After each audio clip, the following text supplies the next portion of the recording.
Hello, I'm Bill Boynton. And I'm Beverly Boynton, and we own Sweetcakes TBC Bakery in Ocean Isle Beach, along with our daughter, Erica.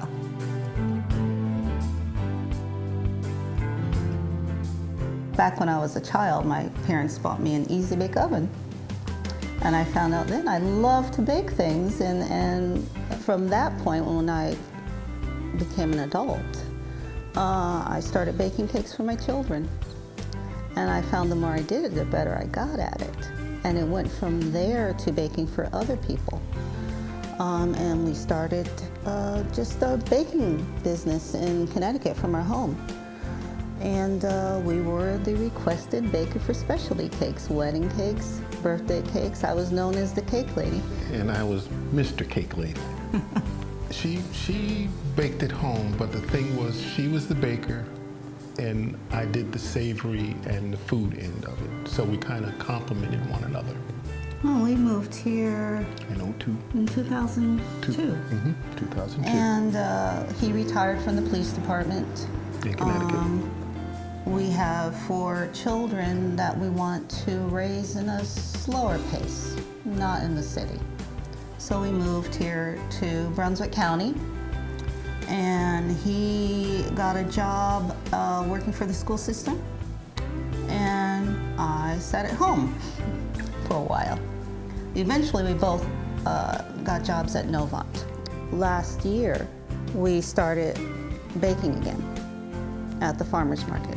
We had a certified kitchen through the North Carolina Department of Agriculture, and we started baking for the farmer's market and doing just little cakes here and there. Well, that took off again. Well, we realized we were going to need a bigger place to do our baking. Things started falling in place for us. We found this place here. Equipment started coming to us. Everything started falling in place, almost to the point where if you didn't jump, as I say, and do it, then you knew you were going against what you were supposed to do. Things fell in place from the color to the wall of the walls, the paint. I forgot about Everything that. started falling in place.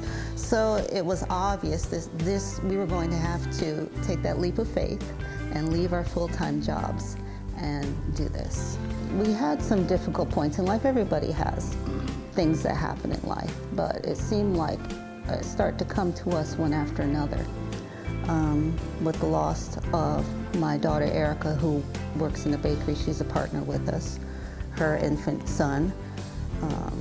She's blessed with a daughter now. We call her our little rainbow child.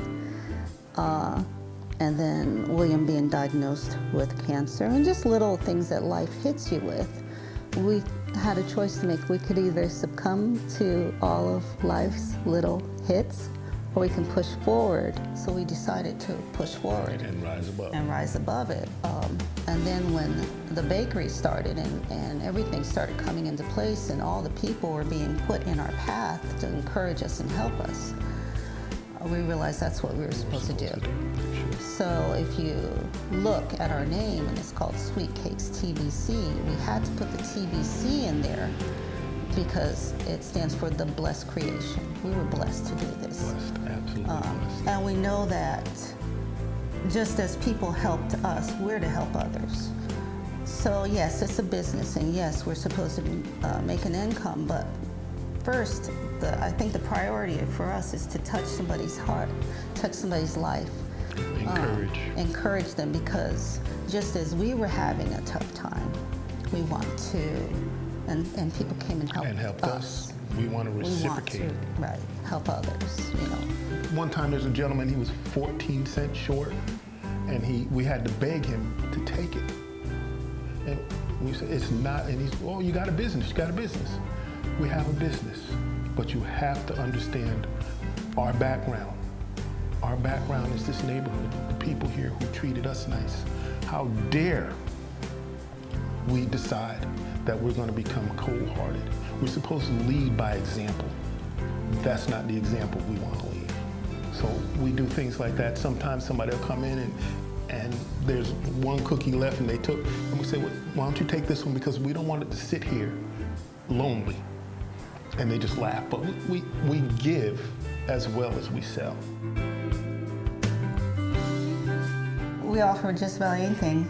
Somebody, if there's been times someone will come in and ask, well, do you do this type of baked good? And maybe you never heard of it before, but I'll look it up and I'll do it. And they always come back and they say, well, that's the best such and such I've ever eaten. And inside I'm thinking, wow, that's great, because that's the first time I've ever made it. Our product list is steady growing. We get a lot of our ideas from our customers. We started out just with the cakes and the pies. And the cake balls, Erica's cake balls. And the cake balls, you know. Somebody wanted tiramisu. Okay, yeah, sure, I can do that. I make the tiramisu. Cannoli, you know, biscotti, anything that has been requested of us, I make. So we do a lot of ordering. A lot of our business is through orders, wedding cakes, anniversary cakes.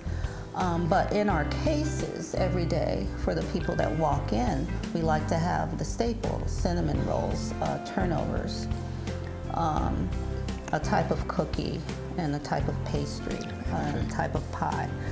And our new product, our etouffee muffin, which is a corn etouffee muffin, which is a corn muffin that's stuffed with collards. We were asked several times, can we make something like that? And it took a while. I try this, I try that, but I wasn't happy with it. Finally, about a month ago, I came up with the formula that I was happy with, and we sent it out.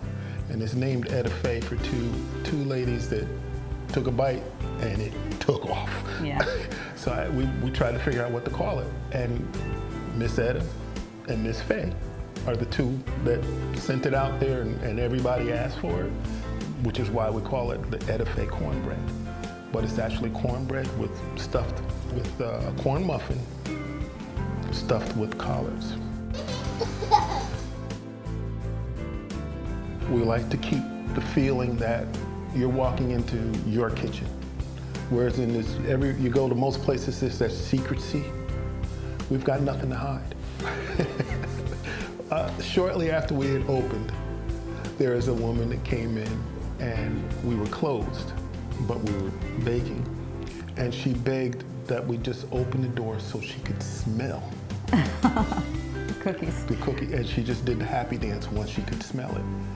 And a lot of bakeries are bakeries, but things aren't cooked on the premises. You come here, you're gonna smell, you know it's cooked right here.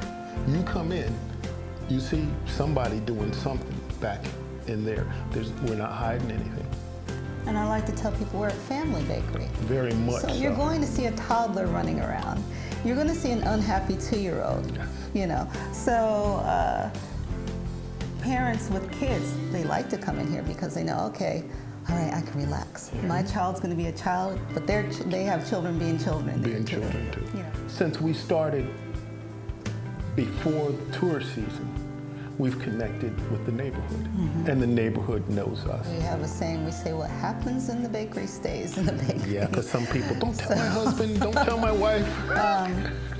But it was important for us. I have a consultation table here. People come in and they just want to sit. They just want to breathe. They just want to relax a minute.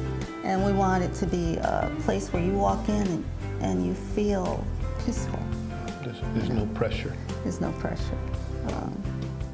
The three of us, our daughter and us, are all ordained ministers. So some people have found that out, and they'll ask for prayer, or they'll just want to talk. As she said, just to talk it out.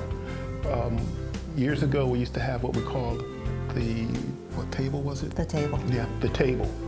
And it came to a point where there'd be crying sometimes, there'd be laughing sometimes, but everybody would put their name and a date of when they were there on it, because it was just, that's the way as they say, that's the way we roll. We enjoy ourselves. We want everybody else to enjoy themselves and be loose. So we're a bakery, but I like to think we're a little more than a bakery. Yeah.